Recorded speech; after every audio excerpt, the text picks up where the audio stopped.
여호와의 말씀이니라. 그들이 활을 당김같이 그들의 혀를 놀려 거짓을 말하며 그들이 이 땅에서 강성하나 진실하지 아니하고 악에서 악으로 진행하며 또 나를 알지 못하느니라. 너희는 각기 이웃을 조심하며 어떤 형제든지 믿지 말라. 형제마다 완전히 속이며 이웃마다 다니며 비방함이라. 그들은 각기 이웃을 속이며 진실을 말하지 아니하며 그들의 혀로 거짓말하기를 가르치며 악을 행하기에 지치거늘. 네가 사는 곳이 속이는 일 가운데 있도다. 그들은 속이는 일로 말미암아 나를 알기를 싫어하느니라. 여호와의 말씀이니라. 그러므로 만군의 여호와께서 이와 같이 말씀하시되, 보라, 내가 내 딸 백성을 어떻게 처치할꼬. 그들을 녹이고 연단하리라. 그들의 혀는 죽이는 화살이라. 거짓을 말하며 입으로는 그 이웃에게 평화를 말하나 마음으로는 해를 꾸미는도다. 내가 이 일들로 말미암아 그들에게 벌하지 아니하겠으며 내 마음이 이런 나라에 보복하지 않겠느냐. 내가 산들을 위하여 울며 부르짖으며 광야 목장을 위하여 슬퍼하나니 이는 그것들이 불에 탔으므로 지나는 자가 없으며 거기서 가축의 소리가 들리지 아니하며 공중의 새도 짐승도 다 도망하여 없어졌음이라. 내가 예루살렘을 무더기로 만들며 승냥이 굴이 되게 하겠고 유다의 성읍들을 황폐하게 하여 주민이 없게 하리라. 지혜가 있어서 이 일을 깨달을 만한 자가 누구며 여호와의 입의 말씀을 받아서 선포할 자가 누구인고.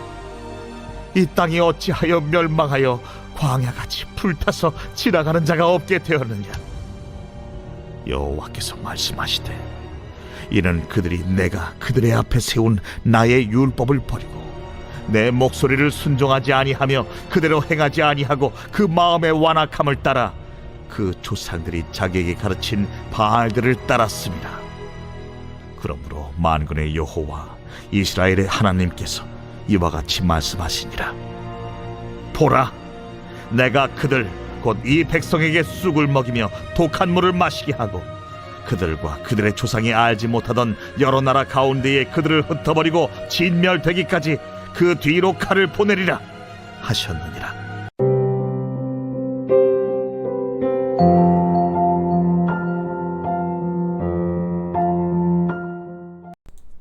여러분 반갑습니다. 오늘도 큐트로연은 기막힌 하루입니다. 본 말씀 예레미야 9장 3절부터 16절의 말씀입니다. 환자가 아파서 병원에 가면 의사가 하는 일이 있습니다. 정확한 진단을 위해 검사를 진행하고 또 검사 결과를 바탕으로 정확한 병명을 밝힙니다. 그리고 환자의 상태에 걸맞는 치료책을 제시하고 치료를 하죠. 자, 그런데 오늘 하나님께서 이스라엘에 대해서 하시는 일이 바로 이 의사의 역할입니다. 하나님은 오늘 이스라엘의 영적 상태를 진단하고 계십니다. 그리고 그들을 고치고 치료하기 위해 어떻게 하실지를 말씀하고 계십니다. 그리고 그것은 오늘 우리에게도 행하시는 일입니다. 자, 오늘 말씀을 통해 하나님이 우리의 주치의가 되셔서 하시는 일이 무엇인가를 함께 보도록 하겠습니다. 자, 먼저 첫 번째로 하나님은 우리의 상태를 정확하게 진단하십니다. 자, 오늘 3절의 말씀에 보니까 여호와의 말씀이니라. 그들이 활을 당김같이 그들의 혀를 놀려 거짓말을 말하며 그들이 이 땅에서 강성하나 진실하지 아니하고 악에서 악으로 진행하며 또 나를 알지 못하느니라 그랬습니다. 자, 이미 우리는 예레미야 시대의 이스라엘의 영적 상태가 얼마나 심각한지를 들었습니다. 자, 그런데 그들의 심각한 영적 상태를 드러내는 아주 의미 있는 표현이 등장합니다. 그것이 바로 악에서 악으로 진행하며 라는 표현입니다. 여러분 아마도 인류가 경험하는 질병 가운데 가장 무서운 질병 중 하나는 암일 것입니다. 한 의학 전문 기사에서 암세포가 다른 정상세포와 무엇이 다른지를 설명하는 것을 보았습니다. 그 기사에서 말하기를 암세포는 한마디로 매우 이기적인 세포라고 합니다. 암세포의 특징은 자신이 살기 위해 다른 세포들을 마구잡이로 잡아먹으면서 무한대로 증식한다고 합니다. 그래서 암세포는 그냥 놔두면 온몸에 퍼질 때까지 계속해서 증식하다가 결국엔 죽음에 이르게 한다는 것입니다. 자, 그런데 지금 이스라엘의 영적 상태가 바로 딱 이와 같습니다. 악에서 악으로 진행한다는 것은 지금 이스라엘의 악과 죄가 무한대로 그리고 빠르게 증식하고 퍼져나가고 있는 상태를 묘사하는 것입니다. 여러분, 처음에 죄는 우리 마음에서 마치 곰팡이처럼 작게 피어오릅니다. 누군가를 미워하는 마음, 또 시기 질투가 올라오는 마음, 이런 것들은 누구나 다 가지고 있는 것입니다. 그런데 그 작은 죄를 내버려 두면 그것이 무한대로 증식하고 퍼져나가서 결국엔 그 사람을 죄로 뒤덮어 죄의 종노릇하게 만들어버리는 것입니다. 여러분, 다윗을 생각해 보십시오. 다윗이 처음에 저질렀던 잘못은 여인이 목욕하는 장면을 보게 된 것입니다. 여러분, 이것은 죄라고 말하기도 참 어려운 실수에 가까운 아주 작은 것이었습니다. 그런데 다윗의 이러한 시선의 죄가 마음의 정욕으로, 마음의 정욕이 육체의 간음으로, 그리고 육체의 간음은 살인으로, 이렇게 악에서 악으로 빠르게 진행되어지는 것을 보게 되는 것입니다. 여러분, 다윗이 얼마나 하나님을 사랑했습니까? 얼마나 하나님의 뜻대로 살기를 힘썼습니까? 그런데 작은 죄를 간과하니 순식간에 악에서 악으로 진행되며 이 죄덩어리 인생이 되고 마는 것입니다. 여러분, 우리는 죄의 속성을 반드시 알아야 합니다. 죄는 영혼의 암덩이입니다. 그래서 죄를 그냥 내버려 두면 그 죄는 가만히 있는 것이 아니라 반드시 빠른 속도로 증식되고 퍼져나갑니다. 그러다가 죄가 우리를 집어삼키고 죽음에 이르게까지 한다는 것입니다.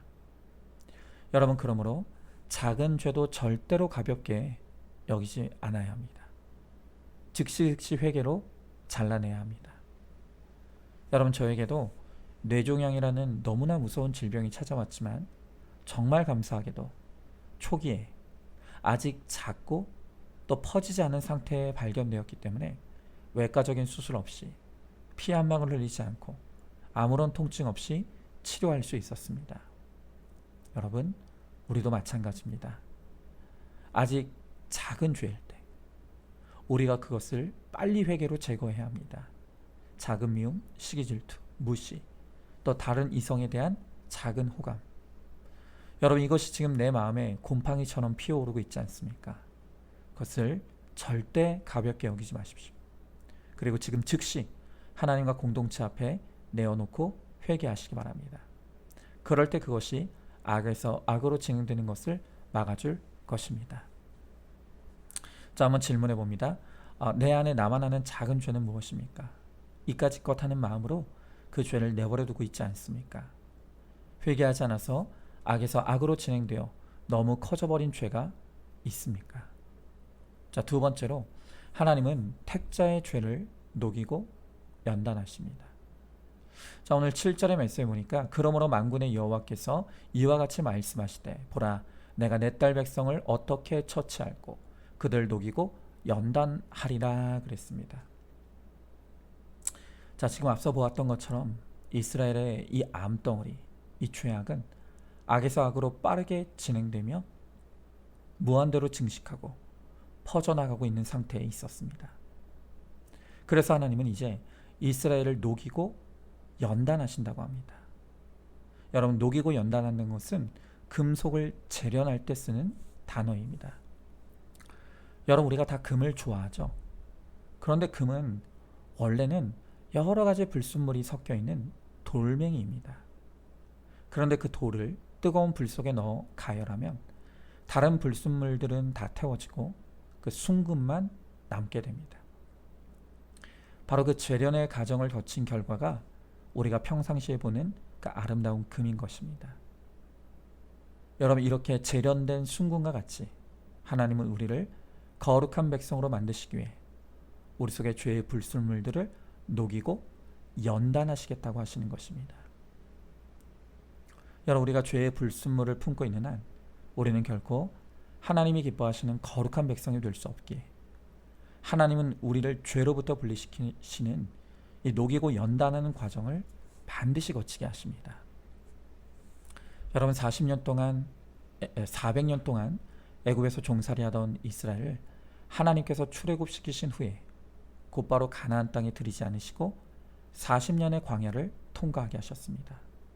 그런데 바로 이 광야, 이스라엘이 40년 동안 있었던 이 광야가 바로 그들의 죄를 녹이고 연단하는 재련의 시간들이었습니다. 이스라엘이 400년 동안 애굽에 있으면서 그들도 모르게 애굽의 우상과 죄악된 가치관과 문화가 그들의 몸 구석구석에 배이게 되었습니다. 그래서 하나님은 광야를 통해 애굽의 죄를 그들에게서 분리해내시고 하나님만이 하나님 되시고 하나님만 믿고 바라고 의지하는 순금 같은 믿음의 사람들로 만들어 가는 것입니다. 여러분, 이 광야의 40년은 그들의 몸속에 있는 이 죄의 찌꺼기가 불태워지는 연단의 시간이었던 것입니다. 여러분, 우리도 마찬가지입니다. 우리는 고난 없이, 광야 없이 그냥 가나안의 영광만 누리기를 바랍니다. 그러나 광야를 통과하지 않고는 누구도 가나안으로 들어갈 수가 없습니다. 내가 우상 삼은 사람도, 또 물질도, 또 환경도, 모든 것이 다 불타 없어지는 이 광야를 통과하여 순금 같은 믿음으로 빚어질 때에만 우리는 비로소 가나안의 은혜와 축복을 누릴 자격을 갖추게 되는 것입니다. 그러나 만약 이 광야의 시간을 원망과 불평으로만 보낸다면 여러분의 광야는 길어질 수밖에 없습니다. 어쩌면 광야만 헤매다가 끝날 수도 있습니다. 여러분, 광야를 빠르게 통과하는 가장 지름길은 오직 회개로 내 죄를 태우는 것입니다. 광야의 시간을 통해 하나님 말씀 앞에서 내 탓을 인정하고 내 죄를 회개할 때 광야의 시간은 그만큼 단축될 것입니다. 자, 한번 질문해 봅니다. 지금 광야에 있습니까? 이 광야가 내 죄를 녹이고 연단하는 시간이라는 것을 깨닫습니까? 광야에서 원망과 불평으로 낭비와 허비를 하고 있지 않습니까? 오직 회개만이 광야를 빠르게 통과하는 지름길이라는 것을 알고 있습니까? 자, 마지막 세 번째로 하나님은 택자의 죄를 수술하십니다. 자, 오늘 15절 16절의 말씀에 보니까 그러므로 만군의 여호와 이스라엘의 하나님께서 이와 같이 말씀하시니라. 보라, 내가 그들 곧 이 백성에게 쑥을 먹이며 독한 물을 마시게 하고 그들과 그들의 조상이 알지 못하던 여러 나라 가운데 그들을 흩어버리고 진멸되기까지 그 뒤로 칼을 보내리라 하셨느니라 그랬습니다. 자, 지금 이스라엘의 죄는 암덩어리처럼 급속하게 퍼지고 있습니다. 그래서 하나님께서 그들을 고치시기 위해서 쑥을 먹이며 독한 물을 마시게 한다고 합니다. 그리고 그들에게 칼을 보내시겠다고 합니다. 자, 여러분, 쑥, 독한 물, 그리고 칼은 듣기에도 참 무서운 단어들입니다. 여러분, 그러나 이것들을 허락하시는 하나님의 목적을 알면 그것은 결코 무서운 것이 아니라는 것을 알게 되죠. 여러분, 우리가 암덩어리를 제거하기 위해서 꼭 필요한 것이 바로 수술입니다. 그리고 그 수술에서 또한 가장 중요한 도구가 바로 메스이죠. 여러분, 메스는 우리가 알다시피 칼입니다. 여러분, 칼이라는 것은 좋은 것도 나쁜 것도 아닌 그냥 가치 중립적인 도구입니다. 다만 그 칼이 누구의 손에 들려 있느냐가 정말 중요하죠. 칼을 살인마가 들면 살인의 도구가 됩니다. 그러나 같은 칼을 의사가 들면 생명을 살리는 도구가 됩니다. 여러분, 독한 물도 마찬가지입니다. 독한 물도 여러 종류가 있습니다. 사람을 죽이는 치명적인 독일 수도 있지만 암세포를 죽이는 항암제도 독한 물입니다. 하나님은 이렇게 고난의 칼과 쓴 쑥과 또 독한 물을 마시게 하셔서 우리의 죄덩어리를 도려내시고 또 치료하시고 살려주시는 하나님이십니다. 제가 이번 추석에 이 새롭게 하소서에 와플대학이라는 프랜차이즈 회사의 대표이신 손정희 장로님이 출연하신 영상을 보게 되었습니다. 장로님은 4대째 신앙을 이어오신 믿음의 가정에서 나고 자란 모태신앙 신자였습니다. 그런데 장로님은 손대시는 일마다 그렇게 잘 되고 돈도 많이 벌었다고 합니다. 얼마나 잘 되었는지 그 당시 단 하루도 어제보다 못한 오늘이 없었다고 합니다. 늘 장사가 잘 되고 돈이 벌리고 한마디로 대박이 났습니다. 자, 그런데 이렇게 장사가 잘 되고 돈이 벌리니 점점 예배와 멀어지고 하나님과도 멀어지게 되었습니다. 그러던 차에 결국 믿었던 회사 직원이 회사 돈을 횡령하고 도망가는 사건이 벌어졌습니다. 그리고 그렇게 잘 나가던 사업가에서 하루아침에 망하고 빚더미에 올라앉는 기가 막힌 상황을 맞이하게 되었습니다. 그야말로 쓴쑥과 독한물 그리고 칼이 찾아왔습니다. 그런데 그 힘든 고난을 통해 먼저 딸의 예배가 회복되었습니다. 그리고 그 딸을 통해서 장로님의 예배가 회복되었습니다. 하나님 앞에 더 이상 드릴 돈은 없게 되었습니다. 하지만 매주 교회 주방에서 설거지를 하고 화장실 청소를 했지만 시간 가는 줄 모르고 기쁘고 즐겁게 그렇게 교회를 섬기고 예배를 드렸다는 것입니다. 여러분, 비록 잘 나가는 사장에서 하루아침에 빚쟁이가 되는 사건은 너무나 독한 물이고 아픈 칼이었습니다. 그러나 그 독한 물과 칼을 통해 장로님은 그동안 하나님보다 더 사랑하고 쫓았던 물질이 도려지고 또 깨끗하게 청소되어지는 치료가 일어났습니다. 예배가 회복되고 하나님과의 관계도 회복되었습니다. 그 후에 장로님은 너무나 우연히 노점에서 붕어빵 장사를 시작했는데 하나님이 이번에도 그 일에 은혜를 부어주셔서 크게 번창하고, 그래서 와플대학이라는 그런 프랜차이즈를 창업해서 지금 전국에 몇백 개의 지점을 내고 크게 성장했다고 합니다. 자, 그러나 이제의 성공은 예전의 성공과는 완전히 달라졌다고 합니다. 이제는 더 이상 돈에 집착하지 않고 가난하고 부한 것에 가치를 두지 않는다고 합니다. 성공하고 망하는 것이 하나님 계획 안에 있기 때문에 더 이상 내 계획을 세우지 않고 오늘 하루 하나님의 뜻대로 살다가 마지막 날 하나님께 인정받는 인생이 되는 것이 이제는 인생의 소망이라고 고백하는 것을 들었습니다. 그리고 이제 장로님은 이 장로의 직분이 자신의 마지막 직업이라고 생각하면서 100개의 교회를 개척하는 일에 헌신하고 싶다는 비전을 품고 현재 4번째 교회를 세웠다고 합니다. 자, 이렇게 고난의 물, 독한 물과 아픈 칼이 임했지만 그 물과 칼은 장로님을 치료하시고 고치시기 위해 하나님이 보내주신 거룩한 메스고 또 거룩한 치료약이었습니다. 그 하나님의 약과 메스로 죄가 도려지고 수술되어져 거룩한 백성이 되니 하나님께서 전보다 더 크고 귀하게 이 장로님을 사용해 주시는 것을 봅니다. 오늘 하나님은 우리에게도 쓴쑥과 독한 물 그리고 칼을 보내셔서 우리의 죄덩어리를 수술하시고 치료하십니다. 그리고 치료된 우리를 거룩하게 하셔서 주님의 일에 귀하고 값지게 쓰시길 원하십니다.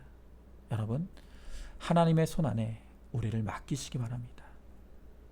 그리고 비록 때로 하나님께서 칼로 나를 아프게 하시고 독한 물로 나를 힘들게 하실 때가 있지만 바로 그것이 나를 치료하시는 하나님의 은혜이고 축복임을 믿고 하나님의 손길 안에서 거룩한 백성으로 치료되어서 주님께 귀하게 쓰임받는 우리 모두가 될 수 있기를 주님의 이름으로 축복합니다. 자, 한번 질문해 봅니다. 나를 수술하시고 치료하시기 위해 하나님이 허락하신 쓴쑥과 독한 물 그리고 칼이 임한 고난의 사건이 무엇입니까? 그 수술을 통해 내 안에 제거돼야 할 나의 죄덩어리는 무엇입니까? 하나님의 손길에 나를 맡김으로 거룩하게 변화받고 쓰임받게 되기를 소망하시기 바랍니다. 자, 오늘도 9월 21일 보석 상자입니다. 가정을 지키기 위해서는 24시간 주님과의 교제가 필요합니다. 아멘. 우리 함께 기도하겠습니다. 주님, 오늘 이스라엘의 죄가 너무나 급속하게 퍼져나가고 그들이 너무나 위중하기에 하나님께서 그들을 불로 연단하시고 또 칼로 치료하셔서 오늘 그들의 죄덩어리를 도려내시고 그들을 치료하셔서 거룩한 주의 백성으로 쓰시겠다고 말씀하십니다. 주님, 우리의 몸 안에도 우리의 영혼에도 너무나 무섭고 추악한 죄덩어리들이 있습니다. 이 죄가 우리를 집어삼키고 우리를 죽음에 이르게 하려고 합니다. 그러하게 주님께서 우리의 죄를 우리로부터 분리시키시기 위해 불로써 연단하시고 또 쓴 쑥과 독한 물과 칼로 우리의 죄를 도려내시겠다고 말씀하십니다. 주님, 그 과정이 우리에게 아픔일 수 있지만 그것이 우리가 사는 길이고 또 그것이 우리가 변화받는 길임을 알기에 오늘도 하나님의 손길 안에 우리를 맡길 수 있게 하시고 우리의 고난을 통해 우리를 거룩하게 변화시키시고 쓰시고자 하시는 하나님의 뜻에 우리가 순종함으로 마침내 거룩한 주의 백성이 되어 우리도 주님 앞에 귀하고 값지게 쓰임받는 인생이 될 수 있도록 우리 주님께서 함께하여 주시옵소서. 믿사오며 사랑이 많으신 우리 예수님 이름 받들어 기도드리옵나이다. 아멘. 오늘도 큐티로 기막힌 하루를 살아내는 하늘가족 공동체 우리 모든 성도님 되시기를 주님의 이름으로 축복합니다.